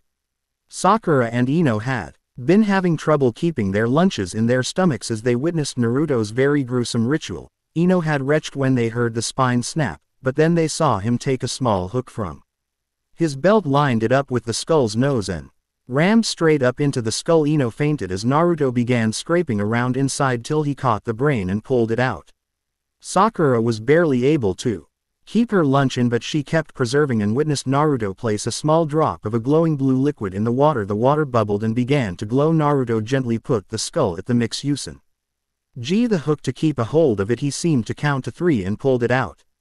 It was a perfect pristine white grinning skull. All blood and remaining tissue was gone and it seemed to have been buffed to an almost mirror-like shine. Naruto put the skull back on his belt and seemed to murmur a prayer before stepping back inside his house. Sakura went to follow him, but her forehead seemed to hit solid air and for some reason she heard a strange clicking sound. Naruto had just passed another spare bedroom when he heard a banshee scream. He looked out a window in time to watch as Sakura carried Ino bridge idle style and seemed to run like her life depended on it. It was only after Sakura had left the property that Swift-Knife started laughing hysterically and turned off his cloak. Did you really have to? They were trespassing. Later on we are going to talk about your people's skills. Naruto turned around and saw Hinata and Kiba standing in a doorway, worried looks on their faces. Naruto, is everything okay? Yeah, Kiba asked the obvious. Then what the hell was that scream? Oh, Swift-Knife scared Sakura. Hinata and Kiba agreed that the information was sufficient.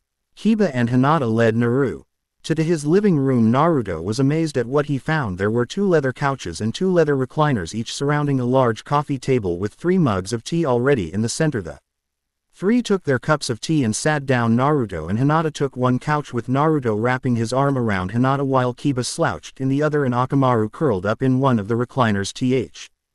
Scene looked like something you would find in an old photo album. You know, Naruto, I think I should try the same training you did. If it made you this strong, I would probably be invincible. Are you saying you could do better, dog boy? That's exactly what I'm saying, shorty. Naruto chuckled. I doubt you could beat a xenomorph. Oh yeah, and what is a xenomorph? Naruto looked past Kiba. Swift-Knife, could you show him one of your logs? Kiba turned to look at who Naruto was talking to, but there was no one there. He didn't even smell anyone. He turned back. Who are you? Hiss right before Iba was a large creature. Its body was closely resembled a human skeleton. On its back was small hollow tubes. Its head was bulbous and very long. The back of it reached its shoulder blades without effort. And from its mouth sprouted a smaller mouth that snapped shut just a bit before Kiba's nose. Of course, this xenomorph was only a hologram projected by Naruto's wrist blades, but the hologram was quite realistic, so realistic in fact that Kiba seemed to be frozen in shock. That wasn't very nice, Naruto. Oh, he's fine, aren't you, Kiba? Kiba just sat there, mouth agape and eyes boggled. No sound escaped. His mouth. Hinata was getting worried. Kiba, no response. Oops, I think I broke him. Naruto, you had better snap him out of this or there will be hell to pay. Naruto stood up and walked up to Kiba, waving his hand in front of his face. Without success, Hinata cracked her knuckles. There was only one thing Naruto could think of. You know, I didn't think I would have to use this for quite a while. Why? Oh, you know, until we were old enough to drink. Naruto grabbed Kiba by the ears, jerked his head from side to side before slapping Kiba on both sides of his face at once. An FINNALY response. Ow. Naruto awoke the next morning and just thought of how good life was here. He was in his king-sized bed in his new mansion and he was about to start on his ninja journey. Naruto stood up and had a nice hot shower and went to collect his gear when he suddenly noticed a small pile of folded clothes with a note on top at the foot of his bed. The note read, Naruto, I am sure you have noticed that your outfit from the predators is gone now. There is a very good reason for that. I didn't want you to get arrested for indecent exposure as a minor. The outfit is durable and has the same cloaking capabilities as your old outfit and is just as heavy, so you don't need to worry about your training, and your brother Swiftknife was able to integrate your mask into your headband, so all you need to do is pull it over your eyes and you will be like any other Yautja. Your brother also made your weapons ready to help you as a ninja instead of as a hunter. Yours sincerely, Hiruzen Sarutobi, the third Hokage. Naruto pulled on his outfit and instantly liked it. He had on black shorts with legs that reached a bit past his knees. His torso was covered with a black long-sleeved shirt that didn't close, but underneath it was an orange t-shirt. Seemed like Swiftknife remembered Naruto's almost fundamental need for orange on his outfits. Getting him to wear the traditional dress of the predators was a challenge in itself. But what really impressed Naruto was the weapons that Swiftknife had made. Strapped to both his thighs were a pair of plasma casters, but these were hand-aimed and fired, but the lack of a guidance system allowed it to be able to recharge by itself endlessly. Think AVP2. He had also left a smart disc that was able to fit in a small pocket sewed into the back of his undershirt just above the shoulder blades, so all he had to do was reach over his neck and he had it. And Swiftknife had not forgotten the ever-useful combi stick. On the back of his pants was a small magnetic system to hold it there in its closed state and was easy to reach for Naruto. Overall he looked badass. Naruto, Hinata and Kiba walked into the classroom ready to be assigned to their squads. Hopefully all the same, everyone almost immediately turned and looked at Naruto. Obviously Sakura had obviously been gossiping about her run-in with Swiftknife because of the fearful looks he was receiving from the classroom. Hey Sakura, can I talk to you for a sec? Sakura was hesitant but eventually did join Naruto in the corner. Please put this in your ear. He held out a translator which Sakura refused. You expect me to put something in my ear given to me by a kid I have not seen in 6 years and recently had his freakish alien brother threaten my life for a small amount of trespassing? Yeah, right. She was sarcastic. Look, I could have you arrested for stalking and trespassing, which is likely to keep you busy for the entirety of the day. Do you really want to ruin your perfect record over a simple task? She sighed, read for a small moment before placing the device in her ear. Thank you. Now Swiftknife. Nothing happened for a few minutes. Swiften IFE. The alien Sakura had seen before suddenly appeared right behind Naruto, looking away from Naruto. He seemed to be sulking. I still don't see why I have to apologize. Swiftknife, we talked about this. If you want to be accepted as a superior life form, you first need to work on your people skills. This is the first step. Swiftknife gave a deep sigh before turning to Sakura. I am sorry for threatening you. Naruto wasn't satisfied. And the threat, Abu. Me ripping out your heart, putting it on a bonfire and dancing around it was just a lie. We don't actually do that. Privately, Naruto and Swiftknife shared the same thought. Much. Sakura smiled slightly before holding out her hand for a handshake. It's all right, Swiftknife. Swiftknife looked at her hand before a light went off in his head. Ooh, I have read about this. He took her hand and twisted it so the back of the hand faced upwards before anyone could stop him. He removed his breathing tubes and mask while everyone was transfixed with his sharp mandibles and spiked hair. He leaned down and placed his lipless teeth to the back of her hand like a knight of old. He stood back up and reattached his mask so it could hide his look of pride as Sakura went back to her group with a dazed walk that suggested she was walking on instinct. Swiftknife turned back to Naruto, who just had a look of horror on his face. What? Ignorance truly is bliss. Iruka walked into the classroom to a very odd sight. On one side of the room had Naruto sitting with Hinata and Kiba. Naruto seemed to be arguing with thin air, while at the other end of the classroom the entire female populace was rubbing a multitude of oils, soaps and lotions into Sakura's hand with a vengeance. Iruka cleared his throat and everyone scrambled for their seats, but the students near Naruto seemed to constantly look over their shoulders. Welcome to your first day of your ninja life. Today you shall be sorted into 4-man squads. 2 of your squad mates sit in this room, 1 waits outside. That one shall lead you and guide you for the next few years. Iruka rambled on about preparations for ninja life for half an hour. Naruto, Hinata and Kiba were nervous. They hoped that they would all be in the same team, but the odds were not in their favor. Now the moment you have all been waiting for Squad 1. Squad 7 Naruto Uzumaki. Naruto perked up. Sakura Haruno. He turned to his pink-haired teammate and she had the most incredible look of abject horror he had ever seen, and Sasuke Uchiha. The look of horror disappeared to a look of pure happiness as though the mere mentioning of the name had turned hell to the Garden of Eden. Naruto was not as happy. Hinata and Kiba reflected his feelings. Your Jonin instructor is Kakashi Hatake, who is currently indisposed and shall arrive soon. Naruto was not any happier at Iruka's citation on his sensei's current status, but his heart lifted a little as Hinata gave his hand a reassuring squeeze. Squad 8 Hinata Hyuga. Hinata suddenly gripped Naruto's fingers in a death grip that would have likely shattered the fingers of any civilian, but Naruto, with great personal training, kept his screams of pain in his head, and the only sign of his pain was his flushed face. Kiba Inuzuka. The tension eased enough for Naruto to take a breath, and Shino Aburame. Naruto briefly looked at a boy in the back corner of the room. He wore a gray coat 3 sizes too large, with the collar turned up hiding the lower half of his face, and his eyes were covered with sunglasses. The only exposed part of his face was his hair, which was a light black. Naruto couldn't pick him for strong or just weird. He would find out later. For now, Team 8's Jonin sensei arrived. She was a young woman wearing a vest of red and white with a similar skirt. Her eyes were a piercing and bright red, but the fire-like red did nothing to deter the male genin from admiring her full body. She seemed to smile with recognition as she spotted Hinata, but Hinata held onto Naruto's hand for a few more seconds before walking out the door. Squad 10 Choji Akamichi. Shikamaru Nara. The two recently mentioned genin shared a smirk, and Ino Yamanaka. The smirk on Shikamaru's face disappeared and he muttered his trademark troublesome. A bared man wearing the standard Jonin uniform smoking a cigarette walked into the room, looked at Ino, Choji and Shikamaru individually before giving a curt nod. The genin reluctantly stowed up and left the room. 3 by 3 the genin filed out until finally only Naruto, Sakura and Sasuke remained. 1 hour later, and remained. Eventually Naruto decided to make use of his time. He picked up a blackboard eraser and wedged it in the top of the doorway. Naruto knew it was rather primitive for a prank, but if Naruto was right about what was going to happen, then it would be perfect. Come on Naruto, can't you act more your age? Naruto just looked back at Sakura.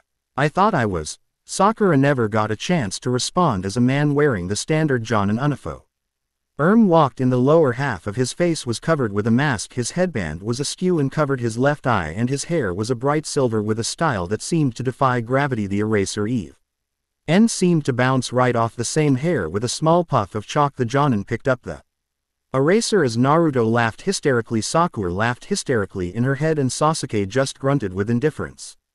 Well, on first impression, I hate you. When the students finally got over their damaged egos, everyone convened at the top of the academy. Kakashi leaned on the rails while his newly acquired students sat on the stairs. First off, how about we get you introduced to each other? How? Things you like, things you hate, dreams for the future, hobbies, that sort of stuff. Why don't you show us, sensei? Me? Well, I'm Kakashi Hatake. Things I like and things I hate. I don't feel like telling you that. The genin let their face drop in disappointment. Dreams for the future, never really thought about it. I have many hobbies. As disappointed as the genin were, they knew they were going to have to answer those questions properly so they could get on their new leader's good side. Now it's your turn, why don't you start? Naruto. Quote, my name is Naruto Uzumaki Yautja. I like my clan brother Swift-Knife in training. What I hate is when my brother teases me, and anyone who thinks that the weaker a person is than you, the worse you are allowed to treat him or her. Sakura felt like she was beginning to hate Naruto just that little bit less and respect him a bit more. My hobby is collecting Afi heads, and the hatred returns with that little reminder. My dream is to be the Hokage. That way everyone will have to acknowledge my existence and realize that I am somebody important. Kakashi kept a nonchalant face on, but in his mind he was smiling. Lucky the Yautja hasn't warped his mind too far, but from what Lord Hokage told me, he is lucky to have survived their training. Moving on, your turn, Pinky. Sakura just beamed at her chance completely, ignoring her new nickname. My name is Sakura Haruno. What I like is, the person I like. She turned to look at Sasuke. Maybe I should just tell you my dream. but all they got out of her seemed to be a shrill scream of joy. "And what do you hate?" The response was immediate. "Naruto." Naruto actually felt that the hate was partially justified. He just hoped she would get over the hate soon since they were on the same team. And last but not least, Kakashi was talking about Sasuke and all eyes were on him. "My name is Sasuke Uchi. I hate many things but I don't really like anything." Sakura seemed rather disappointed in that. "And what I have is not a dream because I will make it a reality. I am going to restore my clan and destroy a certain someone." Everyone had their own looks that they gave Sasuke. Sakura had hearts in her eyes and blushes on her cheeks. The one eye Kakashi revealed was squinted in worry while Naruto could only look in pity. "All right, you all have unique and special characteristics and we will have our first mission tomorrow." Naruto gave a salute. "What kind of mission are we going to take, sensei?" "A survival exercise." Needless to say the genin were not happy. "You have to be kidding me. We did survival exercises in the academy. We were rather hopeful for something a little more exotic." Even Sasuke gave Kakashi an annoyed glare. "This is more than any normal test." Naruto was confused. "So what sort of test is it?" Kakashi looked away and chuckled darkly, almost gleefully. "Hey, what's so funny, sensei?" "Well, if I tell you, you aren't going to like it." "Oh come on Kakashi, we can take whatever you have to throw at us." "Well, in that case I think I should tell you that out of the 27 grad U8s of the academy only 9 will still be genin after the test. So this test has a 66% chance of failure, and if you are part of the 66% that fail you will be sent back to the academy. Needless to say the three faces before Kakashi fell with surprising symmetry. "See, I warned you." "That's crap. Why did we go through all the tests and exams just to be sent back to the academy because of some bullshit test?" "What do you mean go back to the academy? You were in space for the 6 years that we were being punished like workhorses.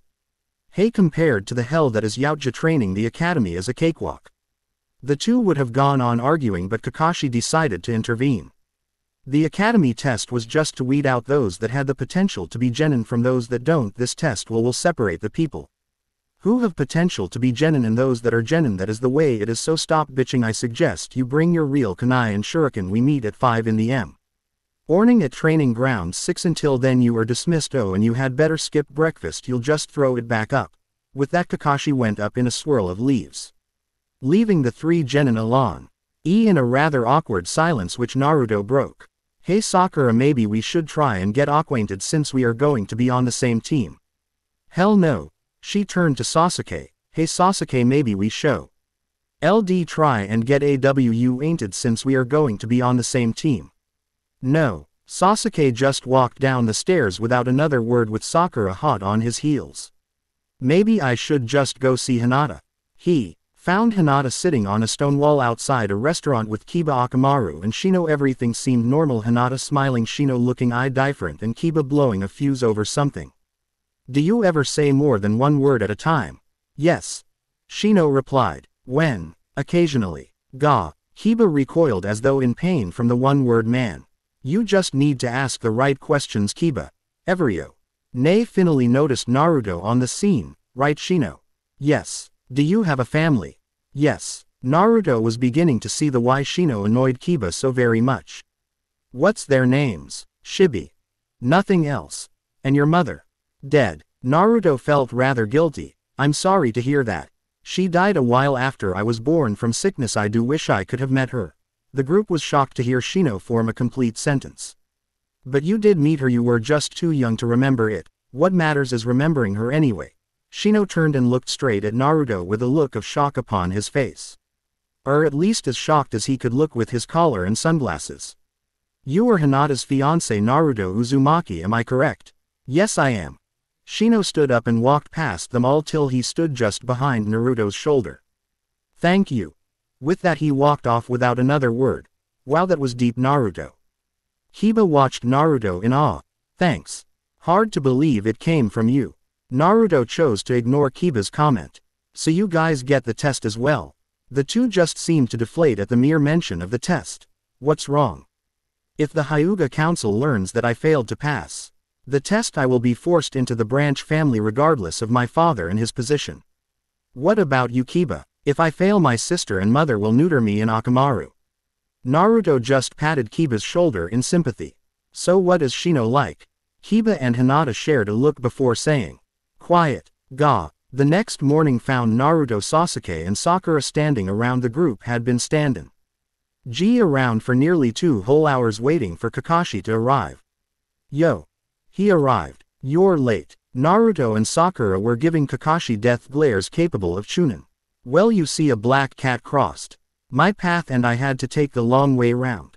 The glares went to Jonin level as Kakashi set an alarm clock on a stump. This is set for noon. That is your time limit for this assignment and your object. He held out 2 bells. Are these bells, and if you don't get them you will be tied up to one of those logs and watch as I eat your lunch right before your very eyes. Oh yes, and you will be disqualified from the test. A rather audible rumble was heard as all the genins' stomachs growled weakly. Wait a minute. Sakura overcame her hunger valiantly. Why are there only 2 bells when there are 3 of us? Well, that is very simple. This way at least one of you will get tied to the post and disqualified. Nope. Naruto suddenly spoke up and crossed his arms like a defiant 5-year-old. I don't like that, so I want to change it. Everyone just looked at Naruto like he was crazy. Naruto, you don't really get a choice in this situation. Naruto just stuck his hand in his pocket and pulled out a little egg-shaped device. It had a small button on it. This Kakashi is what gives me a choice. He pointed it toward a tree and pushed the button. The tree blew into a million pieces completely. Without warning, the trunk was obliterated, leaving only a burnt log in its place. At the bottom of that tree was a small vial of something we call God's blood. It is one of the most volatile substances in the universe. It can be made into a powder, liquid or gas, can't be washed away easily, and all it takes to explode is small electric pulse, which is what this little doozy is for. Kakashi still didn't get it. Do you remember the duster from yesterday, Kakashi? Realization dawned on Kakashi. That's right, it was completely filled with the powder form of God's breath, so right now in my hand is WH. At will decided whether you live or die. Well, actually it is up to you, so what is it going to be, live with us or die? Everyone watched Naruto with wide eyes, astounded that Naruto had thought of this thoroughly. Unfortunately, Naruto had forgotten one simple thing. Jonin were fast. In an instant Kakashi had jumped forward and grabbed Naruto's wrist. He went to grab the detonator, but Naruto quickly tossed it to Sakura. For the first few seconds she looked between Naruto and the detonator. She only snapped out of her reprieve thanks to Naruto. Run! Sakura immediately broke for the trees. Kakashi threw Naruto back and went into pursuit, only to be intercepted by Sasuke. The Uchiha threw a good form of punches and kicks that forced the ninja back into the path of Naruto, who quickly grabbed him in a body lock. Kakashi planted a kick in Sasuke's stomach, using the extra momentum to launch himself up into the air and land on Naruto with the full force of his body mixed with gravity. The Naruto beneath him went up in a puff of smoke when Kakashi went to watch Sasuke, but he found the prodigy had already made it into the forest. Sasuke and Sakura had regrouped at the top of a tree. Naruto dropped in only a few seconds after them. Okay, he will be after us quickly, so we only have a few minutes to strategize. Naruto spoke. What is there to strategize? You stand back, tell him not to move or you will detonate the God's blood. Me and Sakura take the bells and we pass. Sasuke asked worriedly, and his worry got worse as Naruto visibly lost his confidence. Yeah, well, that was a small fraction of a lie. Sakura stared at the small device in her hand. So this thing won't blow up Kakashi's head? Sakura was very relieved at hearing this. Oh no, it will. Sakura passed the detonator to Naruto like it was a hot potato. The only lie was that it was activated with sonic waves. In truth, that only works with the liquid form. The powder version needs a small flame to get going, so I slipped a small receiver that will start a small fire in the eraser, which should ignite the God's blood. So what's the problem? Sasuke asked. Problem is the receiver needs a direct line, and it landed right on the top of his head. So the only way it can activate is to be above his head. Well, that is very good to know, Kakashi said. Indeed. Sasuke agreed. Before the group went silent, everyone turned in unis on to see Kakashi crouching on the branch above them, listening in on their entire conversation. Split up. The group all jumped apart. Kakashi immediately jumped after Naruto, hoping to take the detona. As soon as he could, Naruto immediately pulled one of his plasma casters from its holster and leveled it at Kakashi's head, pulling the trigger without hesitation. Kakashi's head immediately became a few small fragments before the force of the great ball of energy. In almost slow motion the body twisted in midair, completely lifeless. Poof! The body went up in a puff of smoke to reveal a small log with a giant hole in its center. As Naruto fell back, he suddenly came in contact with something very solid before a kunai found its way against his throat. Give me the detonator, Naruto. Kakashi had gotten Naruto perfectly. Now Naruto had no choice but to give up the detonator.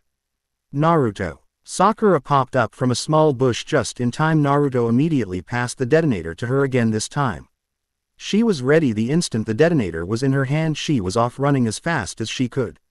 Hold it. Sakura froze out of complete fear. She saw that instead of chasing her, Kakashi stayed where he was, keeping the kunai held against Naruto's throat. Give me the detonator or I will cut Naruto's throat. Sakura hesitated while Kakashi had his attention focused on Sakura. Naruto quickly grabbed and fired his second plasma caster within the holster. The move resulted in Naruto's pants leg being badly burned, but Kakashi's foot, having just barely reacted in time, came out a lot worse, receiving very deep burns. But even worse was that Kakashi had lost his solid grounding. Taking advantage, Naruto grabbed Kakashi and flipped him overhead. Kakashi was able to give a small cut to Naruto's cheek. As he landed with a huge and heavy thump, Naruto went to punch Kakashi in the forehead to knock him out, but his fist, instead of striking flesh, hit and penetrated the ground right beside Kakashi's head. The ground suddenly came up to meet Naruto as he fell forward face first into the very solid ground. Kakashi got up and brushed himself off as the edges of Naruto's sight went dark.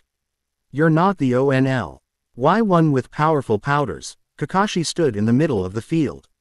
It was the best position for him. Out in the middle of the field he could see all around him, and the only way they would get above him was if they jumped, exposing themselves to kunai, shuriken and any number of jutsu, not to mention the presence of water that would counteract any fire jutsu that Sasuke could throw at him. But Kakashi doubted he needed it, even if Sasuke was a prodigy of a clan that was famous for its proficiency with fire jutsu. The boy was still only 12. That was a mistake. Right in front of Kakashi the ground burst apart, revealing Sasuke spinning around trying to kick Kakashi in the face. Kakashi went to grab the foot only for it to pass right through his arm and his head before popping out of existence. Fire style fireball jutsu. A giant ball of flame burst from the hole the Sasuke clone had originally come out of. Kakashi jumped back from the hole, escaping with the tips of his hairdo just lightly singed. As he went back he saw a pink blur jump under his arm and snatch a bell. Just as Sakura was about to escape, Kakashi grabbed her ankle and pulled her back, snatching the bell back as she passed by screaming. Sasuke didn't miss a beat as he tried his hand at taijutsu against the more experienced Jonin, and he failed miserably. The Jonin knocked his block off with a very swift series of punches to his street. Sasuke landed hard on his back hard. Kakashi planted his foot in Sasuke's throat. Give me the detonator and I will let you go and have another chance, or you stay here under my foot and lose all chance of passing this test. Now hand it over. Sasuke reached into his pocket and pulled out the little device. He held it in front of Kakashi, tantalizingly out of reach. Sasuke tossed the receiver to Kakashi, but just as Kakashi's hand grasped the object it went up in a puff of smoke. In its place was Sakura. She had used the substitution jutsu in reverse. Instead of replacing herself with an object to get out of the way of an attack, she had replaced herself in the way of the grip, so the device escaped his grasp.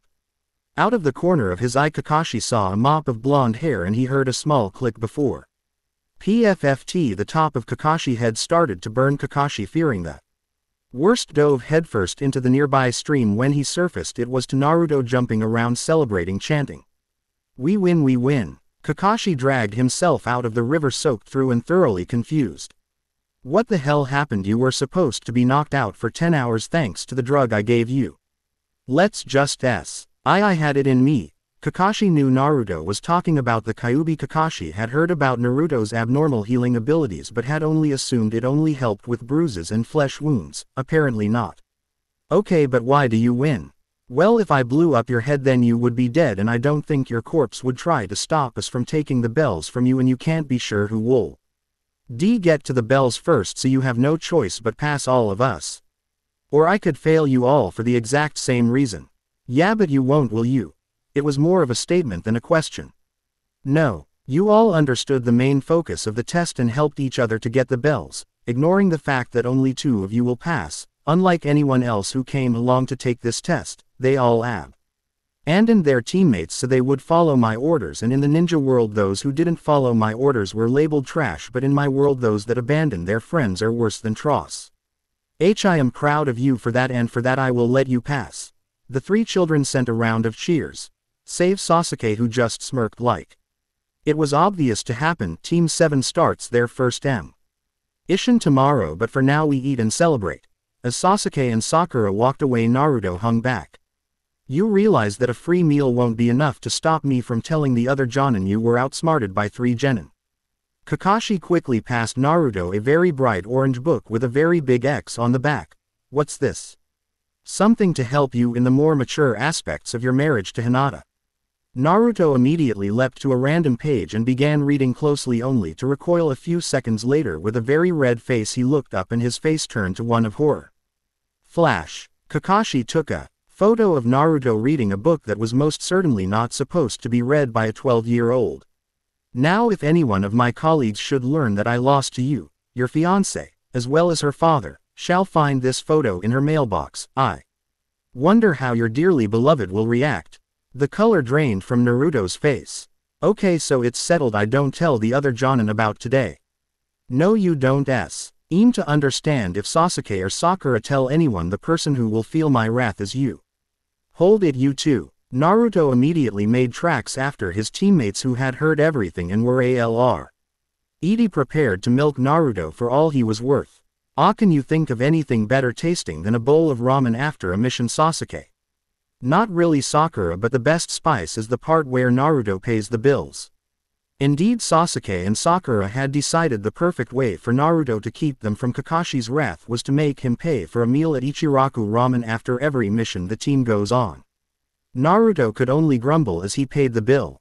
Hey Naruto. Tsuki Ichiraku, the owner of the store, came up happily as he saw Naruto's bloated wallet. Since you're paying, how about you pay fo? Are all those bowls of ramen you promised to pay us back for? Naruto just shrugged his shoulders, not seeing the man's hungry eyes. Okay. Tsuki handed Naruto a small slip of paper. Naruto's eyes tracked down to the bottom of the slip. Naruto rubbed his eyes fiercely before looking again, and the figure had not changed a bit. Naruto handed the slip to Sakura. Please tell me that I have been away too long and the numeral system here has changed. Sakura just stared at Naruto like he was crazy before reading the slip herself. How the hell are there 6 figures? Tsuki jumped in. Quote, I can answer that. Every time I gave Naruto a free bowl, one would ask, as I am supposed to, do you want me to put it on your tab? Every time Naruto would reply, yes, so I did as he told me.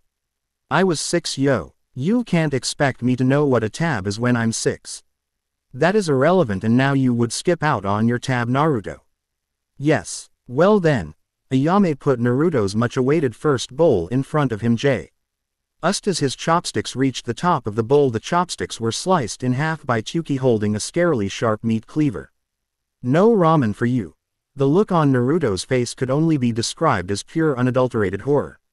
No. Naruto wrapped himself around Tsuki's legs, sobbing like a schoolgirl. Please don't take my ramen. Tsuki gave no ground. If you continue to refuse to pay back your tab, I can no longer provide you with ramen. I'll pay. Naruto knew this was a mistake, as Tsuki's usually stoic face turned into one of pure unadulterated happiness. The shell that once housed Naruto's soul walked slowly back towards its house, the small frog-like wallet in its pocket severely lighter, so light that Naruto had to add a few kilos to his training weights. Naruto. The shell walked right past its former owner's fiancé. Naruto. With great speed, Naruto's soul returned to his body so that he could respond to Hinata. Hey Hinata, sorry Abu. That I guess I just had a horrific day. Was the test really that bad? I would say the aftermath was the more traumatizing event of the day. Wait, I'm confused. Wouldn't. No wait. Trust me, less you know the better, for both of us. Hinata just took what Naruto told her at face value and followed him into his house. He led her to the living room, falling back into the couch with a thump, taking Hinata with him. Unfortunately, the sudden addition of Wait to the back of the couch sent it falling backwards. Hinata and Naruto didn't seem to mind as they rolled for a few seconds laughing. As they went before finally Hinata was on top of Naruto, her body draped over his, her legs wrapped around his, her arms wrapped around his neck while his circled her waist. Hinata leaned down and kissed. Said Naruto lightly. Naruto responded hungrily. He began cupping her face. Tap tap tap. Naruto and Hinata jerked apart at the sudden sound. One of these days I am going to create a parallel universe where we can kiss without being interrupted or watched. Naruto turned his head towards the noise and immediately saw right outside his window was a raven tapping against the glass. Naruto's face went seri. Ouse as he recognized the raven for what it truly was. How about I go and make that parallel world while you make some tea to celebrate its completion? You can create another world so quickly. For you. He planted a kiss against her lips. I would move mountains. For now. She planted a kiss on his lips. Just move the couch back. Naruto moved the couch back with a laugh as Hinata made her way into the kitchen. Naruto went out towards the hot springs, removing his excess weight. Just in case. In 6 years I have never been asked to return to the village, and the last person I would expect to call me back would be the person I have been asked to capture and hand over to an organization of S-rank criminals. Naruto turned towards the owner of the voice, spotting a young man only a little older than 19. His hair was a dull black and his eyes were a lifeless onyx. He wore a long overcoat with red clouds sewed over a black background. He wore a leaf headband with a long scratch going across it right through the middle. Tell me why I shouldn't bring you in right now. Itachi Uchiha activated his Sharingan and waited for Naruto to make his move. The end. I hope you enjoyed this episode. Remember to subscribe and like this video. See you in the next video.